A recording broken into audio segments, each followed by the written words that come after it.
नमस्कार दोस्तों, स्वागत है आप सभी का हमारे इस चैनल इंडिया हॉट टॉपिक्स पर। जैसा कि हम सब जानते हैं कि प्रेसिडेंट को इंडिया के हेड का दर्जा दिया गया है। बता दें कि इंडिया में कोई भी काम या कोई भी डिसीजन लिए जाते हैं, चाहे वो छोटे हो या बड़े, वो प्रेसिडेंट के बिना नहीं लिए जाते और ये सभी चीज़ें प्रेसिडेंट के नाम पर की जाती हैं। प्रेसिडेंट हमारी कंट्री को सिंगल यूनिट प्रेजेंट करते हैं। इंडिया में प्रेसिडेंट सिर्फ एक ऑनरेबल पोस्ट है। प्रेसिडेंट इंडिया के हेड होते हुए भी कुछ भी अपनी मर्जी से नहीं कर सकते हैं। वो बस वही कर सकते हैं जो काउंसिल ऑफ मिनिस्टर एडवाइस करते हैं। बेसिकली करने वाले काउंसिल ऑफ मिनिस्टर होते हैं, लेकिन वो सारे काम प्रेसिडेंट के नाम पर होते हैं। आइए जानते हैं कि प्रेसिडेंट के पास कौन कौन से पावर्स होते हैं। पहला है जुडिशियल पावर। प्रेसिडेंट इंडिया के चीफ जस्टिस और सुप्रीम कोर्ट, हाई कोर्ट के अदर जजेस को अपॉइंट करते हैं। प्रेसिडेंट सुप्रीम कोर्ट से किसी भी मैनर में एडवाइस ले सकते हैं, लेकिन वो एडवाइस मानना उनके लिए कंपलसरी नहीं है। प्रेसिडेंट किसी भी अपराधी जिसको कोर्ट द्वारा सज़ा मिली है, उसकी सज़ा कम करा सकते हैं, हटवा सकते हैं और सज़ा माफ़ करा सकते हैं, बाइज्जत बरी करा सकते हैं। यहाँ तक कि प्रेसिडेंट अपनी पावर का इस्तेमाल करके किसी डेथ सेंटेंस को माफ़ भी करवा सकते हैं। अगला है डिप्लोमेटिक पावर्स।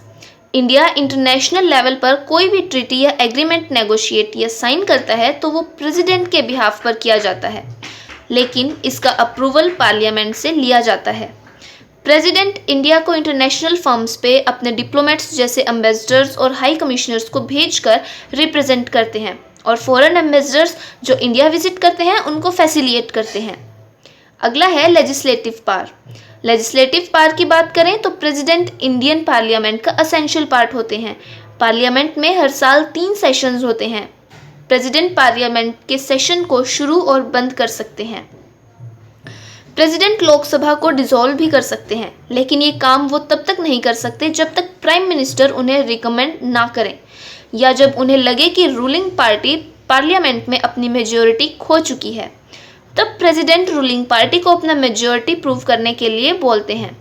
अगर वो अपनी मेजॉरिटी प्रूव नहीं कर पाते तो प्रेसिडेंट लोकसभा को डिसॉल्व कर सकते हैं। उसके बाद री इलेक्शन ऑर्डर कर सकते हैं। प्रेसिडेंट जनरल इलेक्शन के बाद पहले सेशन में अपनी वेलकम स्पीच देते हैं और हर साल की फर्स्ट सेशन को भी एड्रेस करते हैं। अगला है मिलिट्री पावर्स। प्रेसिडेंट हमारे देश की फोर्सेस के सुप्रीम कमांडर होते हैं।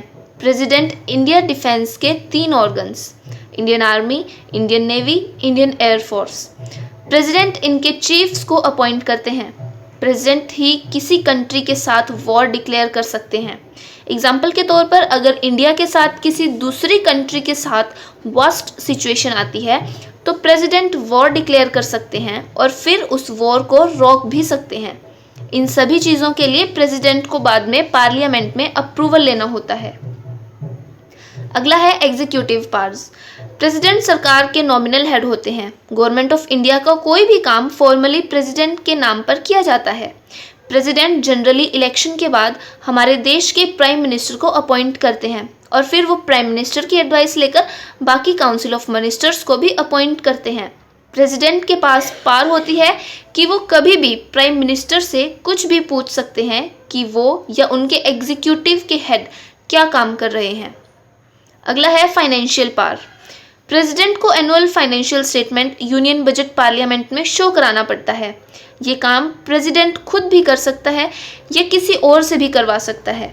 जैसे हर साल ये काम प्रेसिडेंट फाइनेंस मिनिस्टर के थ्रू करवाते हैं। प्रेसिडेंट के पास कॉन्टिंजेंसी फंड ऑफ इंडिया का एक्सेस होता है।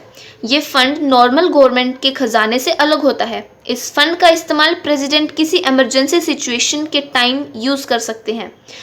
प्रेसिडेंट हर 5 साल के बाद फाइनेंस कमीशन बनाते हैं, जो सरकार को सेंट्रल और स्टेट के बीच में रेवेन्यूज डिवाइड करने के लिए और उनका परसेंटेज डिसाइड करने के लिए हेल्प करती है। अगला है इमरजेंसी पावर्स। प्रेसिडेंट के पास इन सभी पावर्स के साथ कुछ एक्स्ट्रा पावर्स भी होती हैं जो प्रेसिडेंट इमरजेंसी में इस्तेमाल करते हैं। 3 टाइप्स की इमरजेंसी होती हैं। National emergency article 352, presidents rule article 356, financial emergency article 360। National emergency दो केसेस में लगती है, पहली वॉर या एग्रेशन के केस में और दूसरी आर्म रेबिलियन। फाइनेंशियल इमरजेंसी तब लगाई जाती है जब इंडिया में इकोनॉमिक स्थिति कमज़ोर हो जाती है, फाइनेंशियल स्टेबिलिटी को नुकसान होता है और फाइनेंशियल क्राइसिस आ जाते हैं, तब लागू की जाती है। हालांकि खास बात यह है कि इंडिया में अभी तक एक बार भी फाइनेंशियल इमरजेंसी नहीं लगी है। तो ये थी प्रेसिडेंट की पावर।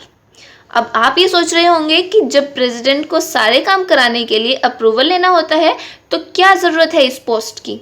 दरअसल प्रेसिडेंट एक नॉन पॉलिटिकल पर्सन होता है, जो कोई भी पॉलिटिकल डिसीजन आता है उनके पास एक्ट करने के लिए, तो अगर उन्हें लगता है कि ये डिसीजन कंट्री के लिए सही नहीं है तो इस चीज़ को वो पब्लिक फॉर्म पर कह सकते हैं। और साथ ही साथ प्रेसिडेंट की पोस्ट काफ़ी इन्फ्लुएंशियल होती है और उनकी कही हुई बातों का इफ़ेक्ट लोगों पर ज़रूर होता है, इसलिए प्रेसिडेंट एक बहुत इम्पोर्टेंट पोस्ट है। तो उम्मीद करते हैं कि आपको वीडियो पसंद आया होगा। अगर आया तो हमारे चैनल को लाइक और सब्सक्राइब करें। Thank you for watching.